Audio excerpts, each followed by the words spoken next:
नमस्कार, मैं मोहम्मद फिरोज और आप देख रहे हैं यस 7 न्यूज। आज हमारे साथ जुड़े हुए हैं पप्पू चमार। उससे पहले बता दें कि हम किस विषय पे बात करेंगे। हमारा विषय है कि आज से 10 या 15 रोज पहले एक घटना हुआ है। एक इंसान इस कदर नशे में चूर है कि किसी के ऊपर पेशाब कर रहा है। और नशा क्या वो पैसे का नशा है या किसी राजनीतिक का नशा है या उसको किसी जाति का नशा है। इसी विषय पे बात करने के लिए हमारे साथ जुड़े हुए हैं पप्पू चमार साहब। स्वागत है सर आपको हमारे चैनल।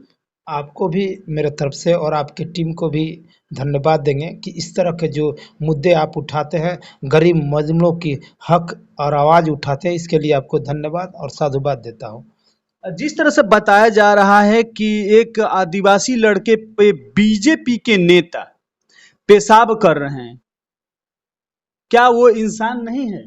देखिए, मैं यही बात कह रहा हूं, मैं बार बार या बहुत पहले भी कहा हूं कि यही मनुवाद है, यही मनुवाद है, यही संविधान है, यही मनुवाद है। मैं तो कहूँगा ना कि ये कहीं ना कहीं वो मनु का नाजायज औलाद है। जिस तरह मनु था, जो ऐसे विधान बनाया था जो इंसानियत और मानवता की बात नहीं होती थी, तो मैं कहूँगा वो बीजेपी नहीं है, लेकिन मनु का नाजायज औलाद उसको कहेंगे कि ये मनु का नाजायज औलाद है। वो ब्राह्मण कुल से आता है, कहता है कि देव कुल से आता है। मैं पूछता हूँ कौन देवता का वो पैदा है? हाथी का है कि घोड़ा का है कि जानवर का है कि ऊंट का है कि सियार का है? किस देवता का पैदा है? मैं ये जानना चाह रहा हूँ कि जो इस तरह के मानवता इंसानियत की शर्मसार करता है इस लोकतंत्र में, जो विश्व के सबसे बड़ा लोकतंत्र है ये देश भारत, जो मैं बताना चाहता हूँ कि वो बीजेपी का है। वो शिवराज सिंह चौहान जाते हैं, पैर उसका धोते हैं। अरे साहब, उस पर एसपीडी ट्रायल चलाए, उसे सख्त से सख्त सजा देने के काम कीजिए, उसको सुरक्षा दिया जाए, उसको नौकरी दी जाए, उसके घर बनाया जाए। मैं पूछना चाहता हूं, अब आरएसएस वाले बीजेपी ले क्या कर रहे हैं? कहीं ना कहीं आरएसएस वाला जो है, बीजेपी वाला है, बजरंग दल वाला है, ये लोग क्या करे, जिंदा है कि मर गया है? कहीं ना कहीं इस बात से नीति और नियत में खोट है। इन लोग का कहीं ना कहीं मानसिकता है, कहीं ना कहीं इस तरह का सोच है कि ये जो हो रहा है अच्छा हो रहा है, वैसे ही होने चाहिए। तो मैं तो कहता हूं कि बाबा हम शर्मिंदा है क्योंकि मनुवाद जिंदा है। आज भी मनु के नाजायज औलाद इस समाज में व्याप्त हैं, तो कहीं ना कहीं ये इस तरह की घटना घट रही है। जैसे कि आप बताएं कि बाबा हम आज भी शर्मिंदा हैं क्योंकि मनु के औलाद जिंदा हैं।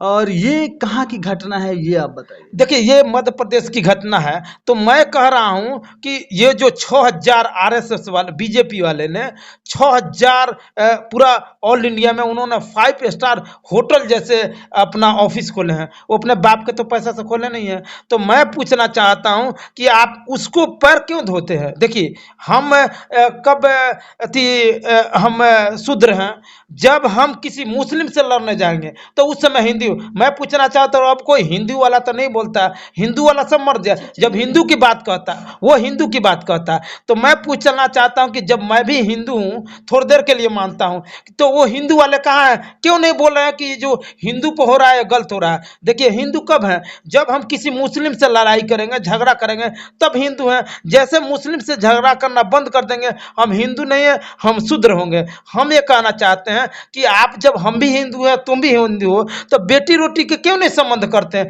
बेटी रोटी के संबंध नहीं करेंगे। हाँ, कब करेंगे? जब हम आईएएस बन जाएंगे, तब विधायक बन जाएंगे, तब हमसे बेटी रोटी के संबंध करेंगे। हम अगर निम्न वर्ग के हैं तो हम शूद्र हो जाएंगे, हम छोटे हो जाएंगे। तो कहीं ना कहीं ये जो मानसिकता है ये दर्शाता है कि कब हिंदू हैं और कब हम शूद्र हैं।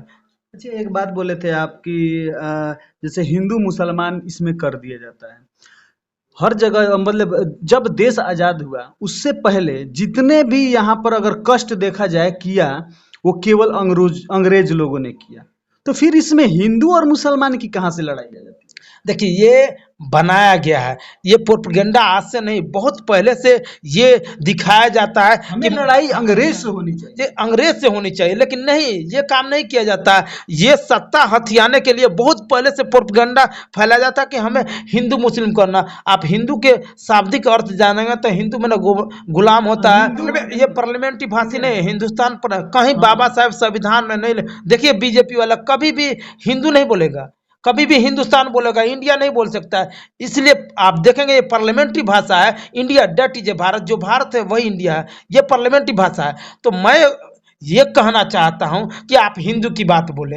आप, मैं पूछना चाहता हूं, अब हिंदू वालों लोगों को बोलना चाहिए ना, वो भी तो हिंदू समाज से आता है। तो उस समय आप कुछ नहीं बोलते, एक भी आरएसएस वाले, एक भी बीजेपी वाले आज नहीं बोल रहे। बीजेपी का जो नेता कस लगाते हुए, धूम्रपान करते हुए, हालांकि ये धूम्रपान करना वर्जित है, फिर भी धूम्रपान जो कस लगाते हुए, और वहां पर आप देख सकते हैं कि वो आज जिस तरह से नशे में चूर होकर दिखाया जाता है, या पैसे का नशा हो या किसी सत्ता का नशा हो, और उस व्यक्ति पर पेशाब किया जा रहा है। बताइए, वो आदिवासी व्यक्ति है, उस पर पेशाब करते हुए हम देख रहे हैं, तो ये कहाँ का इंसाफ है? देखिए मैं तो उस शिवराज सिंह चौहान से कहेंगे साहब से कि पहले तो उसे सुरक्षा दी जाए। इसलिए सुरक्षा नहीं देते हैं तो मैंने स्टेटमेंट देखा कि उनके पिता जिस बच्चे के देह पर पेशाब किया है, वो उस बच्चे के पिता कहीं ना कहीं खौफ है, कहीं ना कहीं डर है, तब ना ये बात स्टेटमेंट दे रहा है कि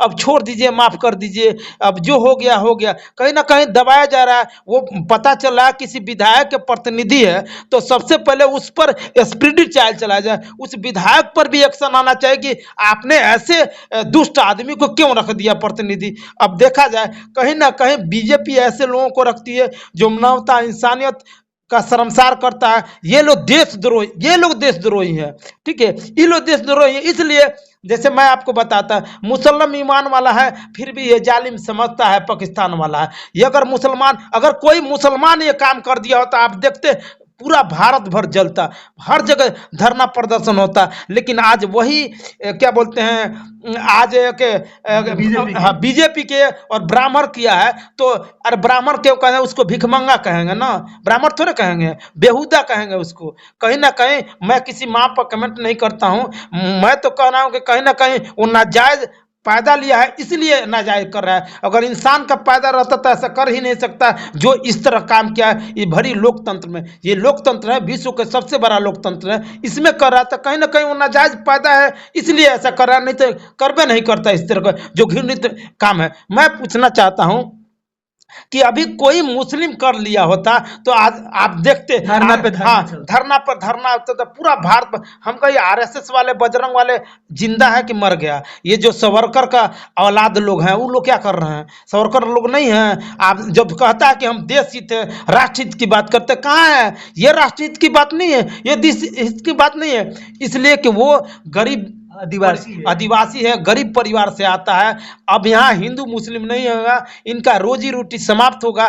इसलिए इस बात के लिए मुद्दा को हाईलाइटेड नहीं करे। बता दे कोई बीजेपी वाला ये कि अपना स्टेटमेंट दिया हो जो बताया हो कि इस पर सख्त से सख्त कार्रवाई हो जाए, या इसे क्या बोलते हैं एनएसए लगना चाहिए या एसपीडी ट्रायल लगना चाहिए, कोई बताया नहीं। अभी तक कोई किसी चू तक आवाज नहीं है। तो आप कैसे कहेंगे कब हम हिंदू रहेंगे? हमें यह जानना होगा, इस राज को समझना कि हिंदू कब बनते हैं, जब हम किसी मुस्लिम से झगड़ा करते हैं तब हमें दंगा में हमें प्रयोग किया जाता है। ठीक है, हमारी राजनीति में भागीदारी नहीं की जाएगी, हमारी क्या बोलते हैं सत्ता में भागीदारी नहीं की जाएगी।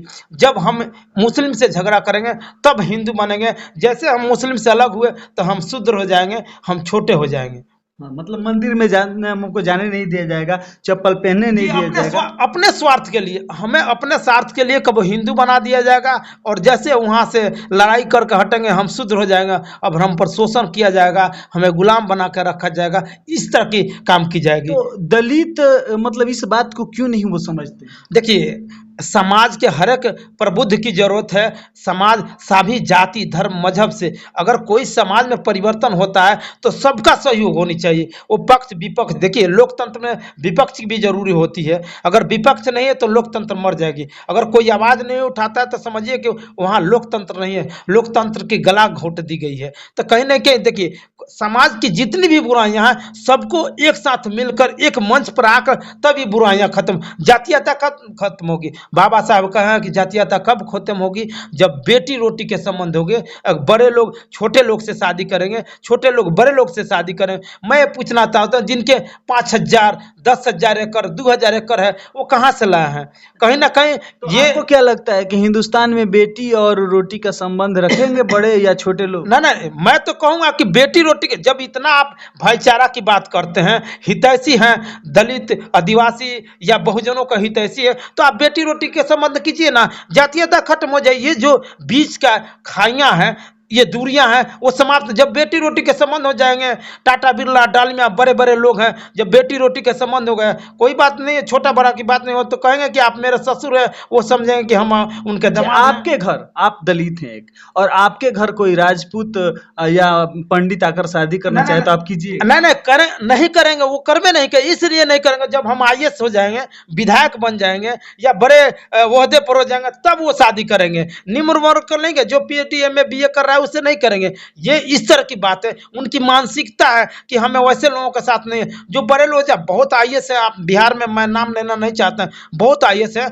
जो पंडित से शादी किए हैं, बहुत ऐसा आईएएस हैं जो राजपूत से शादी किए हैं, लेकिन नहीं, वो लेबल हो जाएंगे तब, अभी नहीं, अब तो शूद्र हो जाएंगे बिना लेवल के ना शूद्र ना, हैं? हम शूद्र हैं, लेकिन जब लेबल हो जाएगा तब उसमें कोई जातीयता कोई नहीं है। वो खुद से दामाद बनाने के प्रयास करेंगे जो कि कैसे हम दामाद बने। जो बीजेपी के नेता उस आदिवासी लड़के पे पेशाब कर रहे हैं, उनको सरकार मतलब क्यों नहीं सजा दे रही? नहीं नहीं, मैं तो कह रहा हूँ शिवराज चौहान से कि उससे सख्त से सख्त सजा मिलनी चाहिए, कानून के अंतर्गत, संविधान के दायरे में, और उसे उसको सुरक्षा दी जाए, उसे घर दी जाए। आप क्या बोलते हैं, आप पैर धोते हैं, तो मैं कहता हूँ शिवराज चौहान पर, मैं भी उनके देह पर पेशाब कर देता हूँ, चलिए गंगा जल से धुलवा दें। देखिए फिर मनुवादी व्यवस्था, फिर ये मनु का नाजायज औलाद गंगा जल से धुलवा रहे हैं। मैं पूछना चाहता हूँ, बड़े बड़े लोग जो आते हैं, उन बीजेपी वाले लोगों पर देह पर पेशाब करते हैं, आइए गंगा जल से धोवा देते हैं, उसको ये मंजूर होगा? ये फिर देखिए किस तरह ब्रह्मवाद की तरफ ढकेला जा रहा है, ये दिखावटी सम्मान है। मैं कहना चाहता हूं क्यों नहीं उसके घर दिया जाए, घर बनवा दिया जाए, उसे सुरक्षा दिया जाए, उसको नौकरी दी जाए, तब ना ये समाज में विचारधारा बनेगी, सम्मानजनक की बात होगी, समानता की बात होगी, इक्वालिटी की बात होगी। ऐसा होना चाहिए ना कि आप जाते हैं गंगा जल से धो आते हैं, तो बताइए किसी पर पेशाब कर दीजिए, गंगा जल से धो तो पवित्र हो जाता है। तो मैं तो कहूंगा कि जो अपने आप को हिंदुत्व बनता है, आओ हम उसके देह पर पेशाब करते हैं, गंगा जल से पानी लिवा कर धुआ देंगे, उसमें कहा दिए चौराहे पर करते हैं, तब उसको अच्छा लगेगा ना। आज वही कोई मुस्लिम किया होता तो आप देखते हैं इस देश में क्या होता, इस देश में दंगा के रूप आ जाती। लेकिन आज वही किया है, कोई बीजेपी वाला इस शब्द पर नहीं बोला कि जो भी हुआ, एक चू तक आवाज नहीं आ रही कि क्या बोलते हैं सही हुआ या गलत, ये भी नहीं कह रहा, उसकी बात को इग्नोर। मीडिया भी दलाली है। धन्यवाद कहेंगे आप लोगों जैसे लोगों को जो छोटे छोटे चैनल बनाए हैं, जो समतामूलक की बात करते हैं, एक गरीब आदमी को, एक छोटे आदमी के बातों को आप लोग उठा रहे हैं। आज बड़े बड़े टीवी चैनल पर आप नहीं दिखाएंगे कि इस पर सजा हो या किसी का बाइट नहीं लेंगे, इसलिए क्या ये मामला हाईलाइटेड होगा तो सरकार को जवाब देना पड़ेगा, सरकार को दबाव पर। लोकतंत्र में मीडिया भी एक चौथा स्तंभ है, इन्हें भी ईमानदारी पूर्वक अपनी कर्तव्यनिष्ठता का परिचय देना चाहिए। अच्छा, अगर कोई शूद्र जाति अगर किसी ब्राह्मण या किसी पंडित पे अगर यही काम अगर उल्टा हुआ होता तो इस पे क्या रिएक्शन? आप देखे होंगे कि वही राजस्थान में एक व्यक्ति घड़ा छोड़ दिया था, तो बच्चा घड़ा छू दिया स्कूल में। हाँ स्कूल में, तो मार के मुआ दिएगा। बताइए इस तरह की बात क्या हो, माने ये कितनी माने मानवता इंसानियत का शर्मसार कर देने वाली घटना है। दिल को झकझोर ऐसे कुकृत्य करने वाले व्यक्ति को ये सरकार, शिवराज चौहान से हम मांग करेंगे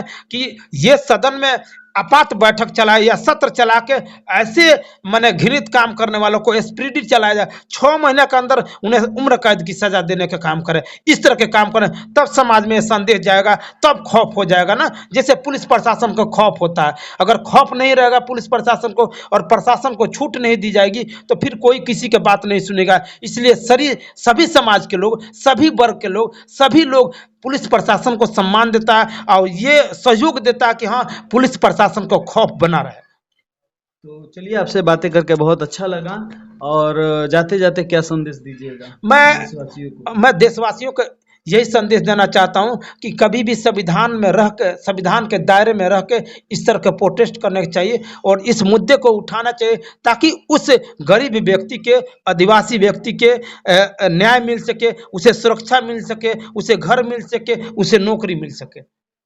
तो ये थे पप्पू चमार साहब, और जिस तरह से अपने बेबाकी से ये बात रखते हैं, और जहाँ तक सच्चाई यही है कि अगर दलित अगर आटा का रोटी खाता है तो वो बड़ा ब्राह्मण हो या पंडित हो या कोई भी बड़ा जाति से भी आता है, वो भी वही रोटी खाता है, ना कि वो सोना खाता है और वो मिट्टी खाता है। सब लोग एक समान है।